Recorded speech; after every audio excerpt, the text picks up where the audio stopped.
Bienvenidos y bienvenidas a la 9ª sesión de este taller de cuento. Hoy vamos a trabajar uno de los elementos más importantes, en mi criterio, que debemos contemplar los cuentistas a la hora de escribir nuestros relatos. Me refiero a la tensión narrativa.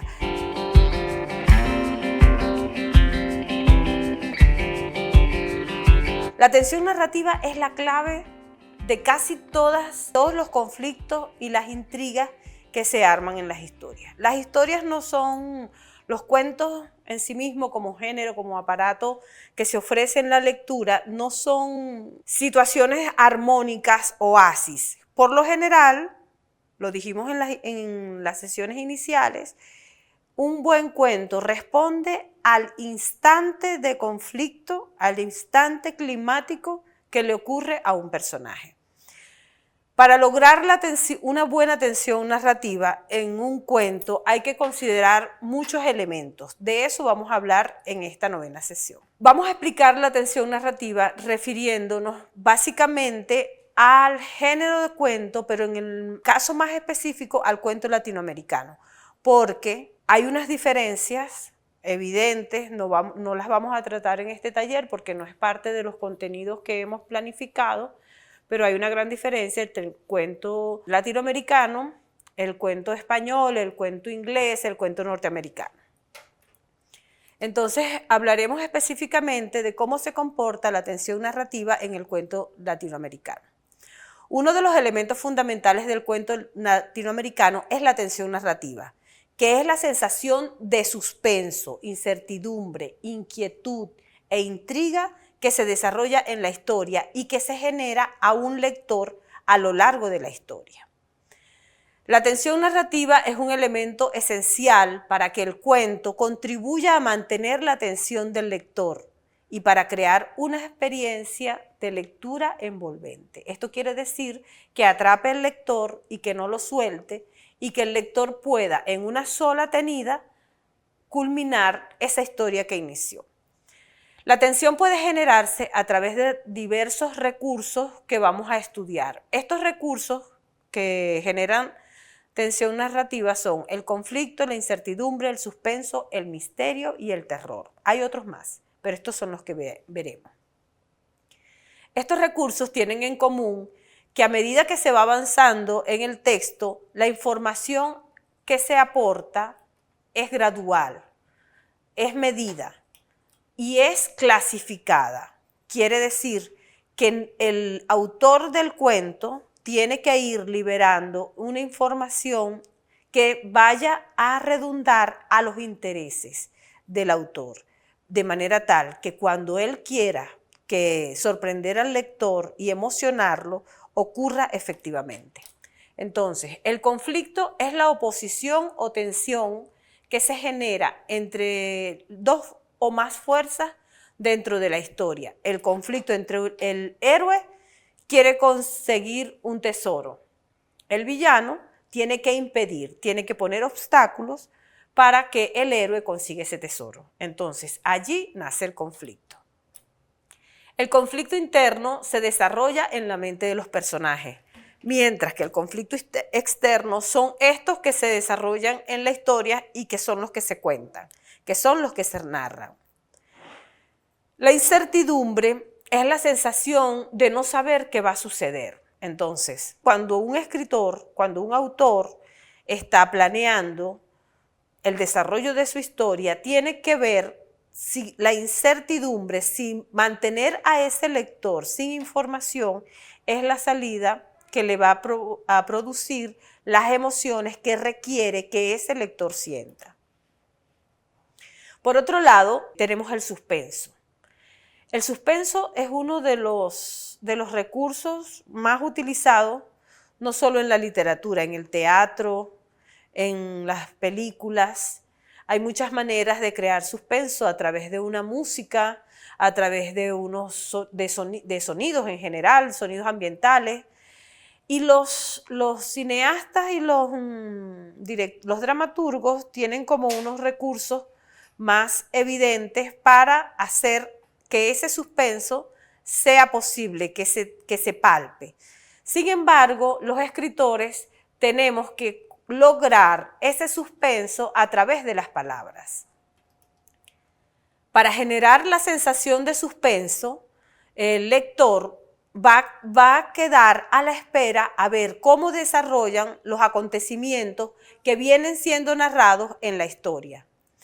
De la misma manera como el conflicto, la incertidumbre y el suspenso son los que le van a dar tensión narrativa al texto que se desarrolla, el otro que vamos a tratar aquí hoy es el misterio.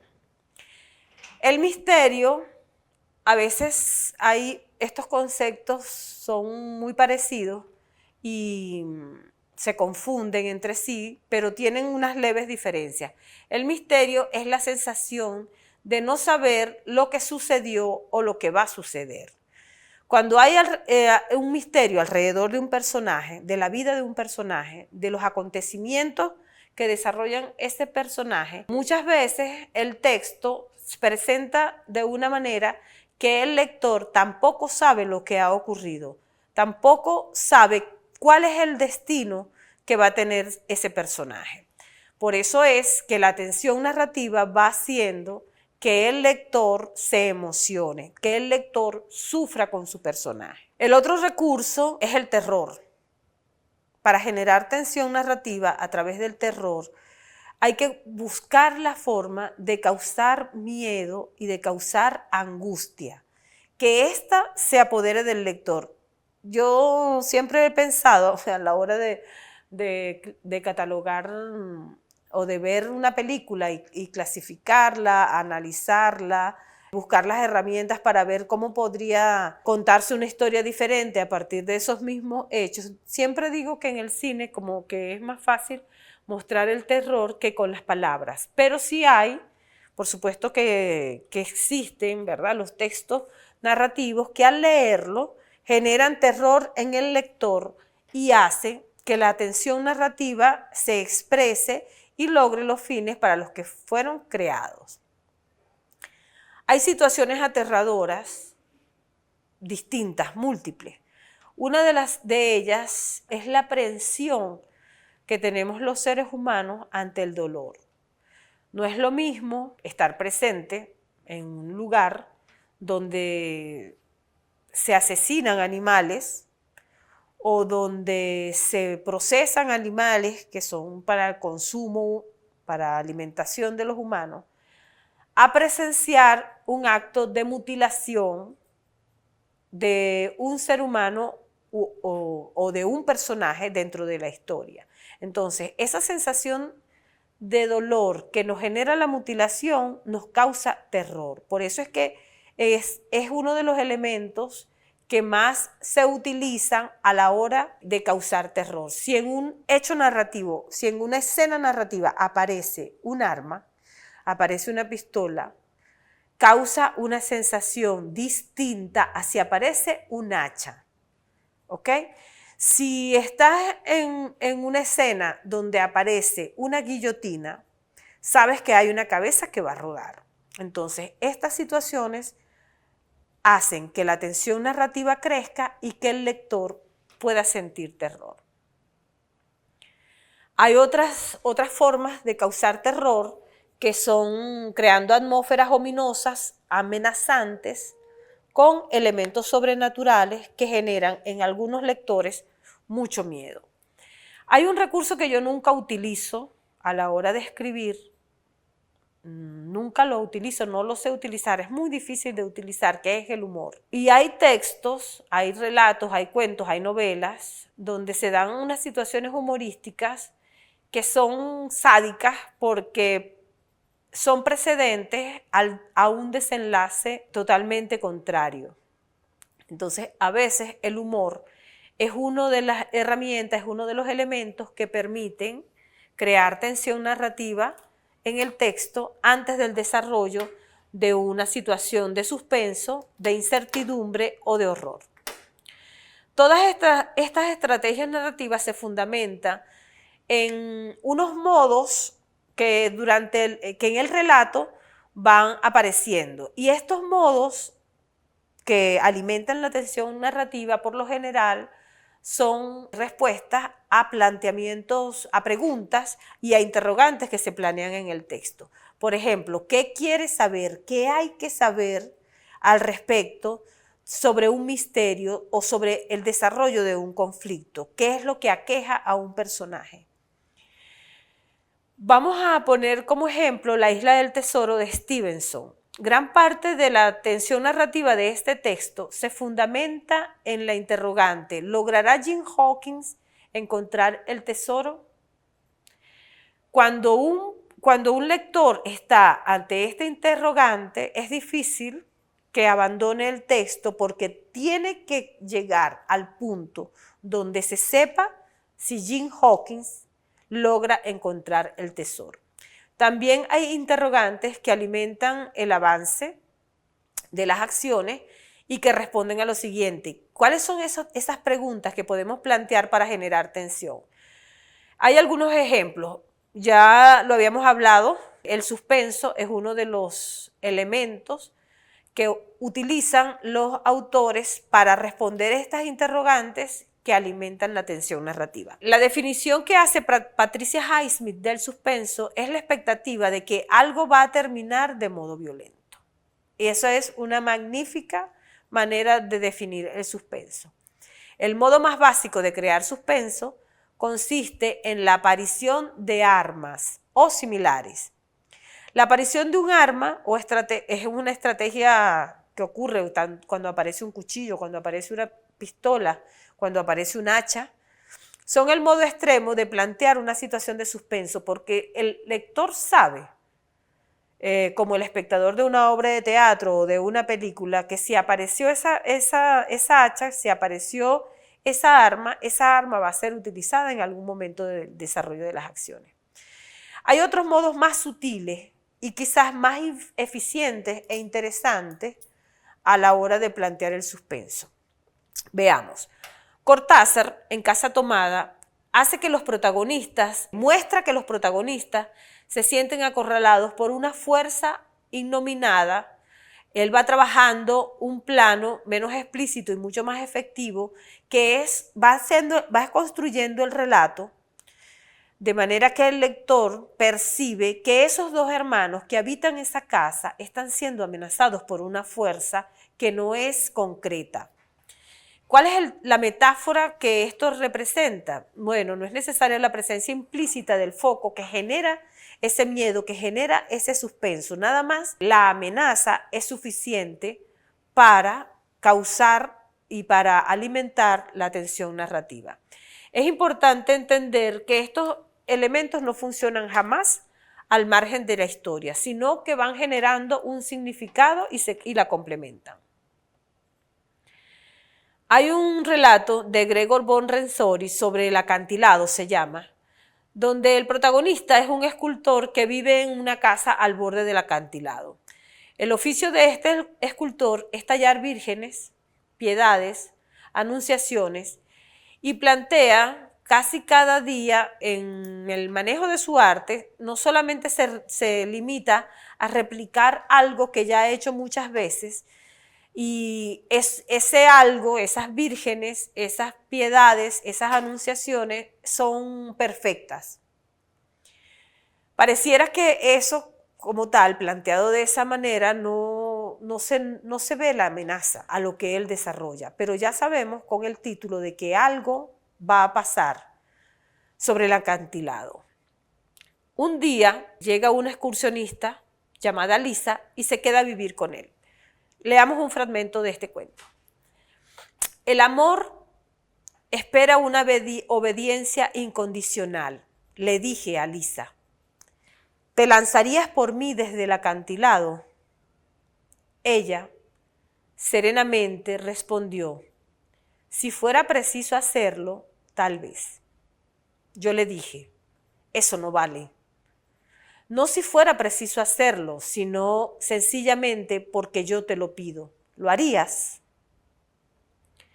Ella se acurrucó en su rincón, envuelta en la vieja chaqueta de lana. Si te vieras obligado a pedírmelo, probablemente sí, respondió.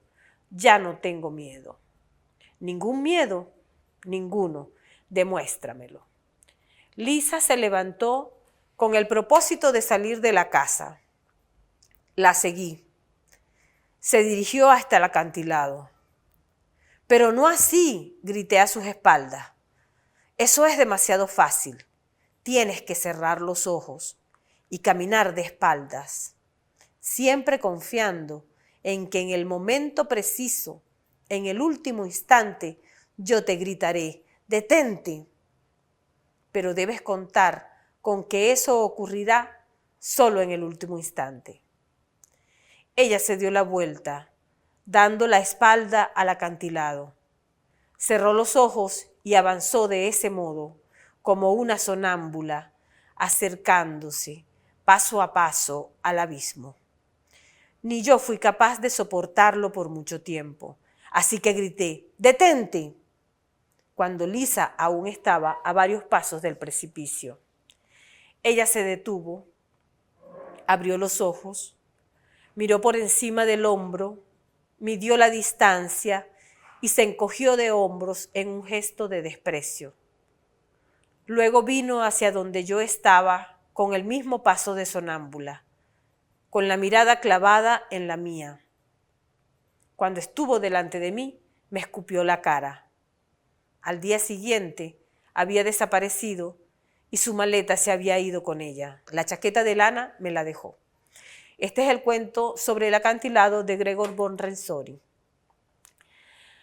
Hay muchas formas más de mantener la tensión narrativa. Una de ellas es la intriga. Como ustedes ven en este cuento que acabo de leer, hay una intriga porque al él plantearle a Lisa la posibilidad de que ante una petición de él, ella se lance con los ojos cerrados desde el acantilado, o mejor dicho, al precipicio, ahí comienza a funcionar los mecanismos del suspenso y a formularse la intriga. Para que esta información despierte las expectativas de un lector, deberá ser verdaderamente relevante. Es decir, no podemos pensar que un gesto banal va a generar una expectativa, va a generar incertidumbre o va a generar suspenso en el lector. Debe haber una pérdida verdaderamente importante. En este caso, es la vida de Lisa. Esta información se revelará progresivamente a través de indicios y de respuestas, incluso de nuevas preguntas. A veces estas preguntas carecerán de respuestas. Sin embargo, aunque no haya respuestas para esas preguntas, eso va generando la tensión. La selección de un punto de vista es fundamental a la hora de manejar mecanismos de ocultación. Si usamos un narrador interno en primera persona, a priori parece una buena idea, pero ¿cómo ocultar lo que el protagonista sabe? Imaginemos que se ha cometido un asesinato. Entonces el narrador podrá ocultar esta información unas páginas, pero no muchas más. Si lo hacemos, el lector extraerá la idea de que algo le ha sido ocultado deliberadamente, de un modo falso y artero, y sentirá la manipulación. Las estrategias para que puedan generar verdadera tensión dramática por ocultación se dividen en dos grandes grupos. Uno, cuando el lector sabe más que los personajes. En este caso, la tensión se genera en dirección lector-personaje, por superioridad y omnisciencia con respecto a la situación dramática. Y la otra, cuando el lector sabe menos que los personajes. Este modo de generar tensión dramática también se conoce con el nombre de intriga, que ya hablamos al principio.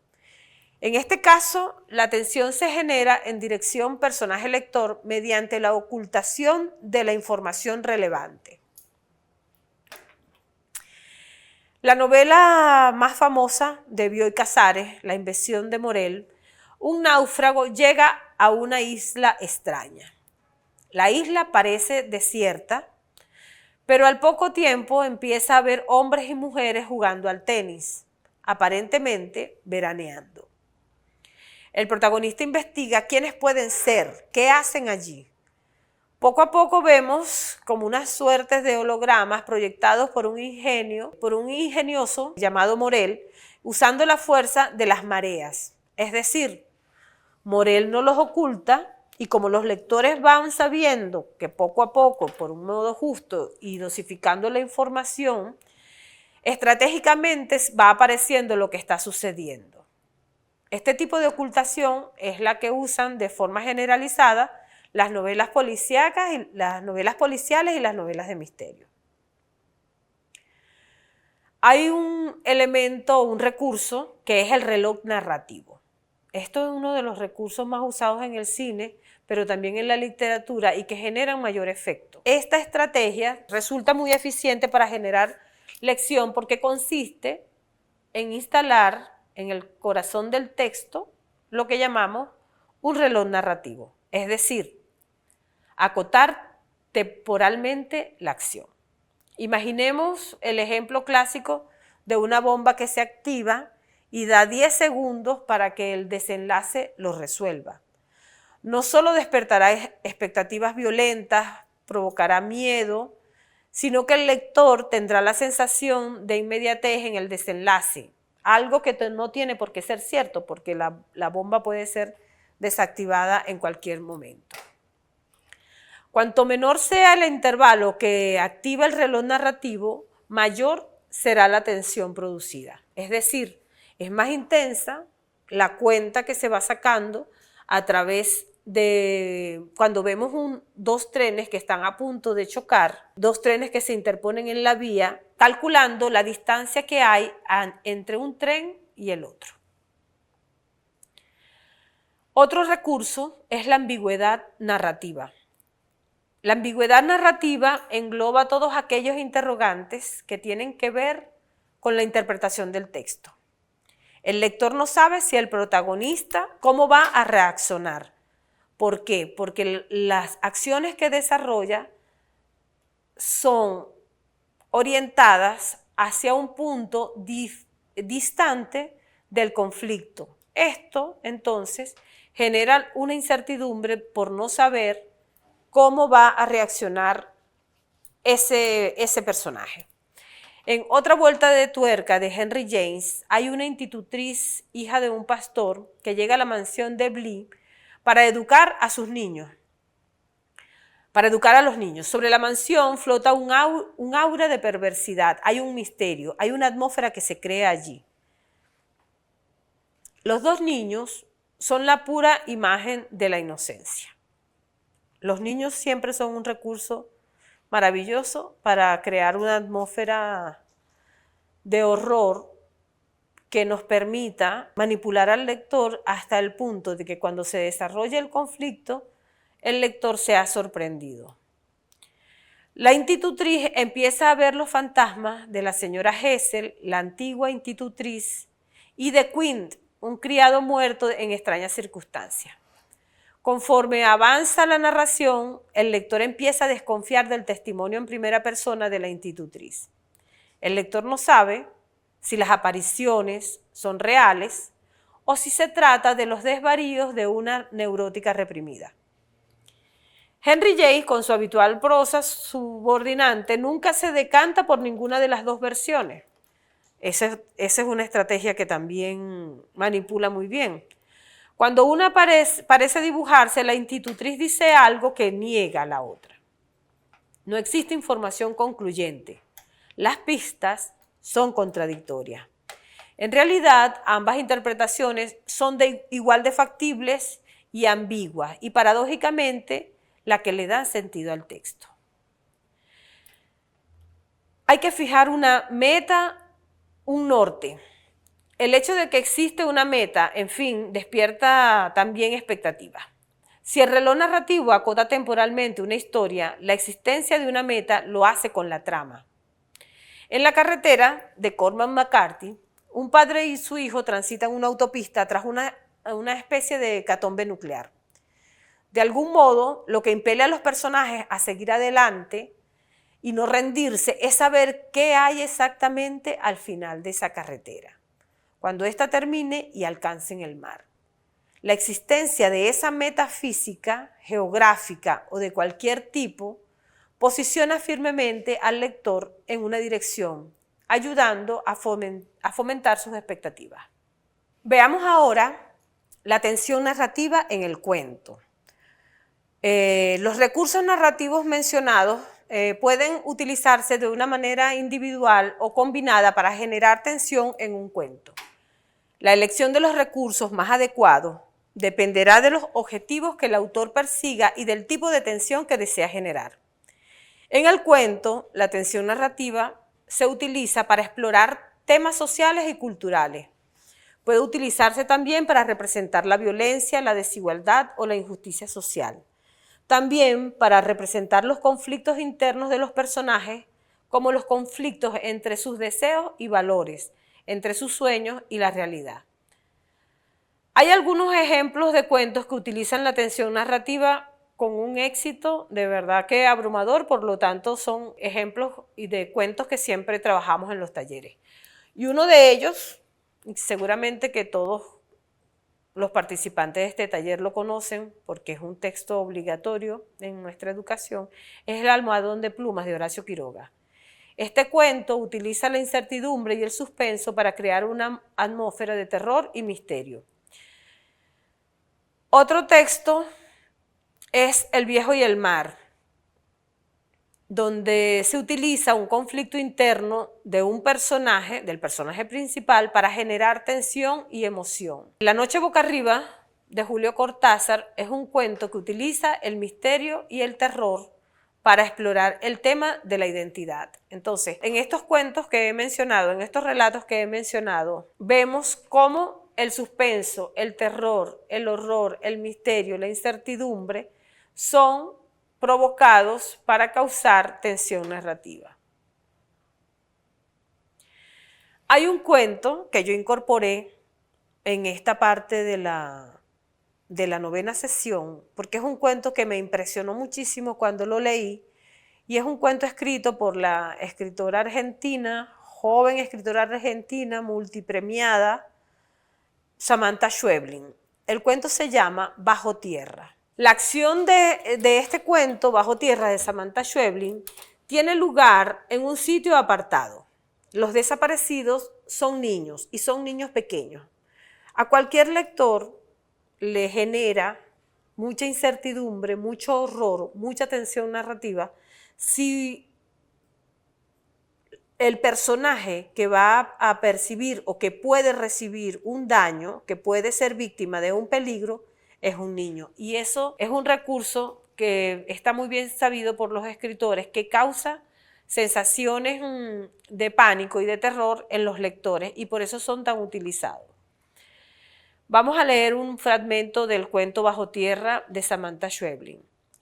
Esa noche perdieron a sus hijos. Empezaba a oscurecer. Era el momento del día en que los chicos volvían a su casa, pero no había señales de ellos. Salieron a buscarlos y se encontraron con otros padres también ocupados, y cuando empezaron a sospechar que algo podía haber pasado, ya casi todos estaban en la calle. Los buscaron desorganizadamente, cada uno por su lado. Se produce un efecto de desplazamiento temporal y espacial en los datos sensibles que aporta el cuento.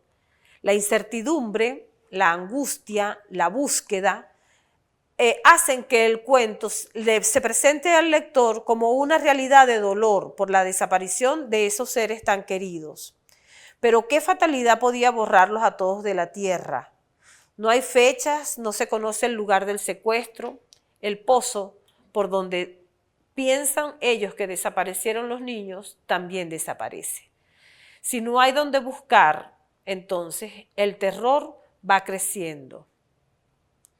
Siguiendo esta lectura, el señor mayor, que es quien relata, y un señor mayor que está dentro de una cantina, llega un viajero a tomarse un trago en la cantina, a refrescarse, a descansar un rato, y el señor le informa que si le brinda un trago, puede contarle una historia. Este señor mayor relata dentro del cuento una historia supuestamente acontecida, capaz de trasladar a un campo de intriga a todos aquellos que se convirtieron en los escuchas de su relato. Es por eso por lo que cuando el anciano descubrió la popularidad que adquirió su famosa narración, decidió sacarle provecho y empezó a pedir pago por contar esa historia. Una noche se encontraba sentado en la barra de la cantina que frecuentaba casi todas las noches de su vida y allí encontró una nueva víctima para tener licor. Empezó a narrarle esa historia al viajero y decidió hacer una parada en ese lugar. El cuento de historia narrado por el hombre trata acerca de la desaparición de los niños, como ya dijimos en un inicio. Cuando el momento crucial que va generando la tensión en el cuento no es solo que los niños empiecen a sacar tierra y a provocar un gran hueco por el donde desaparecen todos. El peor momento de toda la acción o de toda la historia que transcurre en este cuento es cuando ese espacio de tierra o ese cúmulo de tierra que ellos habían logrado sacar para irse por ese pozo, el pozo desaparece y queda la tierra como si nada. Es decir, sus padres, los adultos de ese pueblo, no tienen dónde buscar. Me gustaría que todos y todas buscaran este cuento y lo leyeran y pudieran comprobar directamente el manejo de la tensión narrativa de esta excelente escritora argentina Samantha Schweblin. Podemos jugar con la tensión argumental de 1000 modos. Hay una fórmula que utiliza Gabriel García Márquez en Crónica de una muerte anunciada, donde el manejo de la tensión narrativa viene dada por el ritmo de la historia, porque desde el principio el lector sabe que el personaje va a morir. La tensión se relaciona estrechamente con el ritmo de la narración, es decir, con el modo en que el autor dosifica las piezas argumentales para no revelar demasiada información. Sin embargo, el lector no abandona la historia y quiere ver el momento en que el personaje muera. De esta manera hemos llegado al final de la 9ª sesión de este taller de cuentos.